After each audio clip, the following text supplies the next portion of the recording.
2026년 2월 4일 미국 부통령이 직접 나서서 은의 가격 하한선을 공식 선포했습니다. 발표 직후 은값이 단 하루 만에 15% 폭등했는데 이건 단순한 시세 변동이 아니거든요.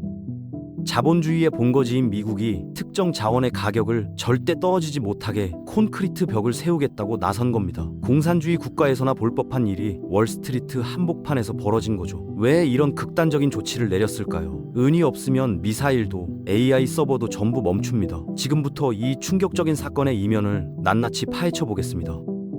이 소식이 전해지자마자 월스트리트의 공매도 세력들은 말 그대로 패닉에 빠졌습니다. 공매도라는 게 뭐냐면 은을 빌려서 비싸게 팔고 나중에 싸게 사서 갚는 구조거든요. 가격이 떨어져야 돈을 버는 사람들인데 정부가 가격 바닥을 콘크리트로 막아버렸으니 싸게 살 수 있는 미래가 아예 사라져버린 겁니다. 갚아야 할 은의 가격이 자기들이 판 가격보다 계속 높아지는 악몽이 현실이 된 거죠. 뉴욕 맨해튼의 한 헤지펀드 트레이더는 그날 밤 사무실 불을 끄지 못했다고 합니다. 모니터 3대를 번갈아 보면서 머리를 쥐어뜯으며 손실 규모를 계산했는데 숫자가 올라갈수록 얼굴이 하얘졌다는 거예요. 동료들한테 급하게 전화를 돌렸지만 다들 같은 처지라 받는 사람이 없었고 새벽 4시까지 혼자 차가운 커피만 들이켰다고 하죠. 그런데 여기서 진짜 중요한 건 미국 정부가 대체 왜 이런 초강수를 뒀느냐는 겁니다. 혹시 개인 투자자를 보호하려고? 절대 아닙니다. 본질은 완전히 다른 곳에 있었죠. 은 공급이 끊기면 국가 시스템 자체가 통째로 마비될 수 있다는 절박한 위기감 때문이었습니다. 시장에 보이지 않는 손에 맡겨봤자 광산들은 채산성이 안 맞다며 줄줄이 문을 닫고 필요한 은은 어디서도 구할 수 없는 막다른 골목에 몰린 거예요. 그래서 정부가 직접 뛰어들어서라도 광산들이 채굴을 계속하게 만들겠다는 강력한 의지를 보인 겁니다. 은값을 인위적으로 끌어올려 광산 업체들에게 수익을 보장해주고 그래야만 국가 안보에 필수적인 전략 자원을 확보할 수 있다는 절박한 생존 전략이 본격적으로 가동된 거죠. 사실 미국 정부가 은값을 올리려고 안간힘을 쓰는 모습, 과거를 아는 사람이라면 눈을 의심할 장면입니다. 1980년대로 돌아가 보죠. 당시 텍사스의 억만장자 헌트 형제가 전 세계 은을 싹쓸이하면서 가격을 하늘 높이 끌어올렸거든요. 은 1온스에 $50까지 치솟았는데 지금 가치로 환산하면 어마어마한 금액이었습니다. 그때 미국 정부가 어떻게 했느냐? 거래소 규칙을 바꾸고 증거금을 올리는 등 온갖 규제를 총동원해서 은값을 수직 낙하시켰습니다. 은 가격이 오르는 걸 마치 국가적 재앙처럼 취급했던 거예요. 헌트 형제는 결국 파산했고 은 시장은 수십 년간 얼어붙었죠. 그런데 지금은 어떻습니까? 정확히 180도 반대입니다. 2026년에 미국 정부는 은값이 떨어지는 걸 오히려 국가 안보의 붕괴로 인식하고 있거든요. 이 극적인 태도 변화의 핵심은 은의 정체성이 완전히 바뀌었다는 데 있습니다. 40년 전 은은 그저 반짝이는 사치품이거나 투기꾼들의 장난감에 불과했죠. 하지만 지금은 첨단 미사일의 유도 장치를 작동시키고 AI 데이터 센터에 서버를 돌리는데 없어서는 안 될 핵심 원료가 됐습니다. 쉽게 말해 은이 현대 문명을 유지하는 산소가 된 거예요. 그래서 지금 벌어지고 있는 정책 변화는 단순한 경제 대책이 아닙니다. 우리가 교과서에서 배운 자유시장 경제의 규칙이 더 이상 통하지 않는 새로운 자원 안보 시대가 열렸다는 선언인 거죠. 정부가 돈을 쏟아부어서라도 인위적으로 가격을 떠받치겠다는 이 태도야말로 지금 미국이 얼마나 다급한 상황인지를 가감없이 보여주는 증거입니다. 그런데 이 가격 하한선 사실 빈산의 일각에 불과했습니다. 벤스 부통령이 발표하기 이틀 전인 2월 2일 트럼프 대통령은 백악관 집무실에서 프로젝트 볼트라는 극비 문서에 조용히 서명했거든요. 이름부터가 심상치 않죠. 볼트, 금고라는 뜻입니다. 이 프로젝트의 존재는 며칠 뒤에야 언론을 통해 세상에 알려졌는데 내용을 보고 시장이 한 번 더 경악했습니다. 이 프로젝트를 위해 미국 수출입은행이 즉각 승인한 자금이 얼마인 줄 아십니까? 120억 달러, 우리 돈으로 약 16조 원입니다. 16조 원이라는 돈이 어느 정도인지 감이 잘 안 오실 수 있는데 서울 잠실에 롯데월드타워를 4개 더 지을 수 있는 금액이에요.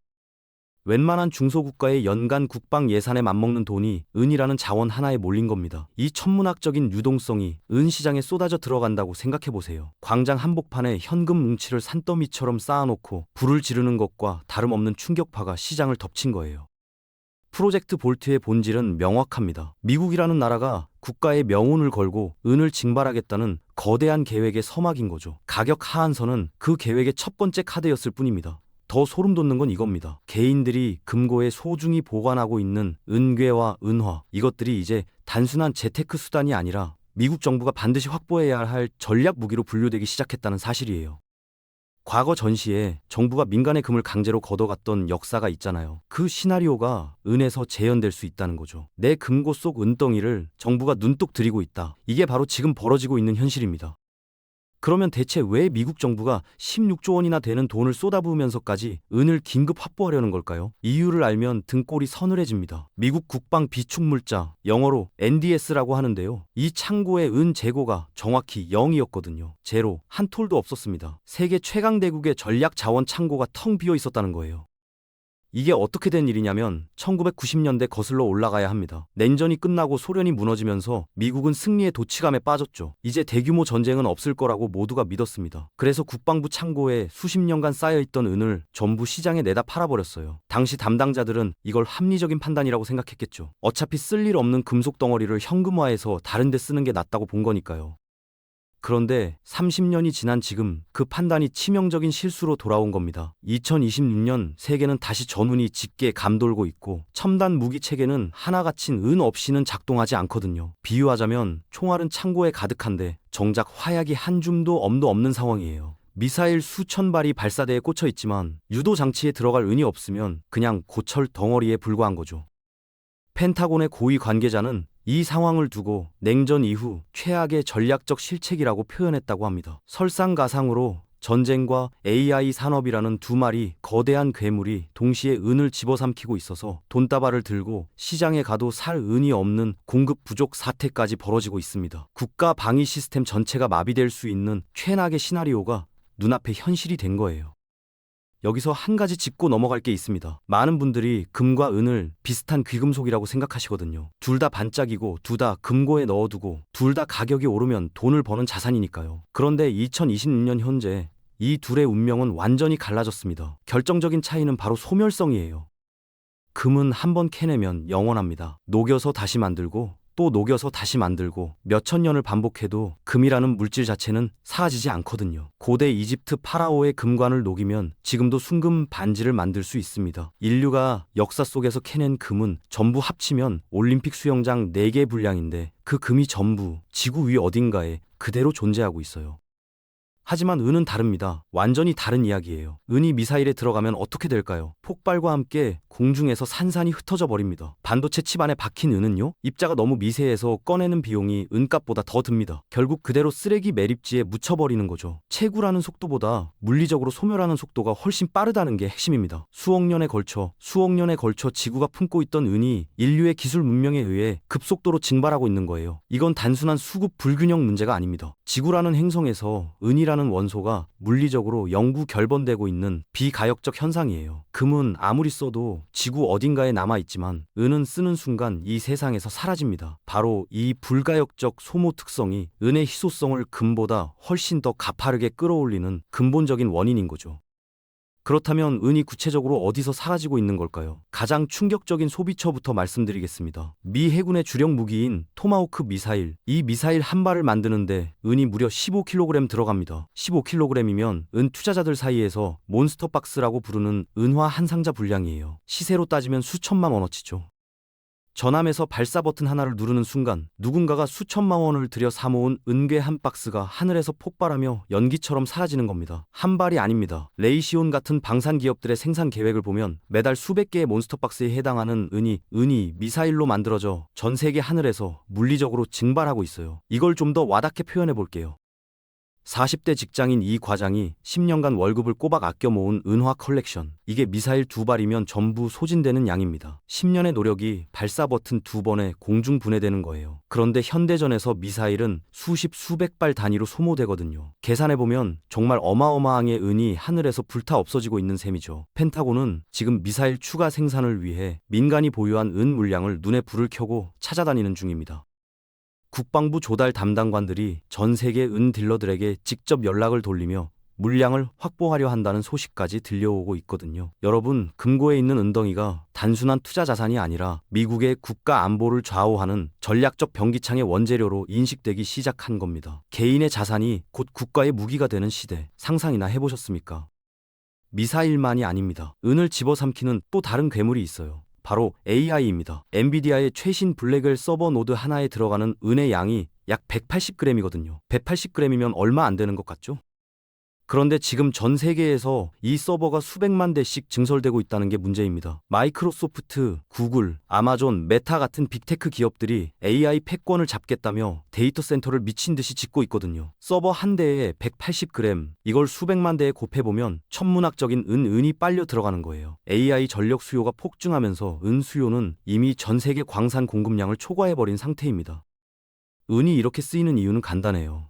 은은 지구상에서 전기를 가장 잘 통과시키고 열을 가장 효율적으로 방출하는 금속이거든요. 구리나 알루미늄으로 대체하면 되지 않느냐고요? 안 됩니다. AGI 지배의 나노미터 단위 회로에서는 은이 아니면 성능이 급격히 떨어져요. 대체제가 없는 겁니다. 그런데 여기서 진짜 무서운 사실이 나옵니다. 미사일은 터져서 한 번에 사라지지만 AI 서버에 들어간 은은 더 잔인한 방식으로 소멸해요. 칩 안에 박힌 이문 입자가 너무 작고 복잡하게 얽혀 있어서 회수하려면 은값보다 더 큰 비용이 듭니다. 경제적으로 꺼낼 방법이 없는 거죠. 결국 서버가 수명을 다하면 그 안에 은은 쓰레기 매립지로 직행하거나 자연 속으로 흩어져 버립니다. 산업에 투입된 은의 90% 이상이 이렇게 영구적으로 손실되고 있어요. 금은 녹여서 재활용되며 지구 위에 영원히 남지만 은은 채굴되는 족족 사라지며 희소성이 극대화되고 있는 겁니다. 수요는 이렇게 폭발하고 있는데 공급 쪽은 어떨까요? 한마디로 처참합니다. 에너지 가격이 치솟고 인건비가 급등하면서 은 채굴 원가가 감당할 수 없는 수준으로 올라갔거든요. 광산 입장에서 생각해보세요. 은을 캐는데 드는 비용이 파는 가격보다 높으면 캔 이유가 없잖아요. 적자를 감수하면서까지 광산을 돌릴 사장님은 이 세상에 없습니다. 그래서 전 세계 은 광산들이 줄줄이 문을 닫기 시작한 겁니다. 미국 정부의 가격 하한선 정책은 바로 이 문제를 해결하기 위한 심폐소생술이에요. 광산들에게 최소한 온스당 50에서 60달러는 보장해 줄 테니 제발 문을 닫지 말고 은을 계속 해달라는 절박한 호소인 거죠. 그런데 공급 위기는 국내만의 이야기가 아니었습니다. 2026년 1월 중국이 전 세계를 향해 폭탄 선언을 했거든요. 은 수출 금지령입니다. 자국에서 생산하고 정련하는 은을 한 톨도 밖으로 내보내지 않겠다고 선포하며 은을 전략 무기로 돌린 거예요. 중국은 세계 최대의 은 정련국인데 이 나라가 수출을 틀어막으니 글로벌 공급망이 순식간에 무너져 내렸습니다. 미국의 숨통이 본격적으로 조여지기 시작한 거죠. 이건 단순한 무역 분쟁이 아니라 자원을 칼날처럼 들이대는 경제 전쟁이었습니다. 이에 대응해 미국은 50개이 참여하는 MSP, 즉 광물 안보 파트너십을 긴급 출범시켰습니다. 중국을 완전히 배제하고 동맹국끼리 핵심 자원을 나눠 쓰겠다는 건데 쉽게 말해 자원 버전의 나토를 만든 거예요. 이제 웬 시장은 단순한 비즈니스가 아닙니다. 자유진영과 권위주의 진영의 승패를 가르는 지정학적 전쟁터로 완전히 탈바꿈한 거죠. 자원 전쟁이 격화되는 와중에 은 시장의 심장부에서도 시한폭탄이 째깍거리고 있습니다. 바로 COMEX, 뉴욕 상품거래소 이야기입니다. COMEX에서는 종이 위에 적힌 은, 그러니까 선물 계약이 걸레되거든요. 실물이 아니라 약속만 주고받는 시장인 셈이죠. 문제는 이 종이 은과 실제 은의 비율이에요. 지금 그 비율이 356대 1입니다.